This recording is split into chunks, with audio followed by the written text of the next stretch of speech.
কলকাতার ইডেন গার্ডেনে ভারতের বিপক্ষে প্রথম টি-20 ম্যাচ খেলবে ইংল্যান্ড ক্রিকেট টিম। বুধবার অর্থাৎ 22শে জানুয়ারি অনুষ্ঠিত হবে সেই ম্যাচ। আর তার একদিন আগেই দল ঘোষণা করলো ইংল্যান্ড। প্রকাশিত হওয়া তালিকায় রয়েছে ল্যাঙ্কাশায়ারের ফিল সল্টের নাম। ভারতের বিপক্ষে প্রথম টি-20 ম্যাচে ইংল্যান্ডের হয়ে উইকেট কিপিং করবেন তিনি। ইংল্যান্ড অ্যান্ড ওয়েলস ক্রিকেট বোর্ডের দেওয়া তথ্য অনুসারে ভারতের বিরুদ্ধে সাদা বলের প্রথম সিরিজে অধিনায়ক হয়েছেন জস বাটলার।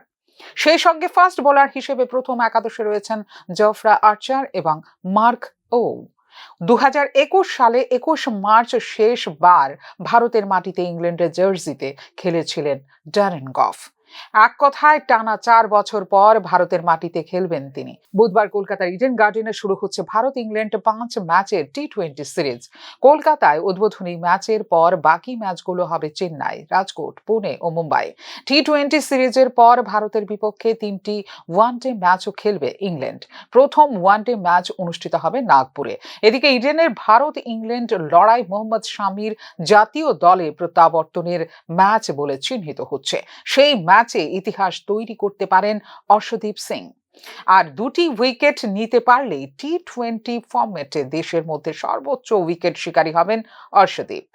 ফিউরো রিপোর্ট, নিউজ নাও।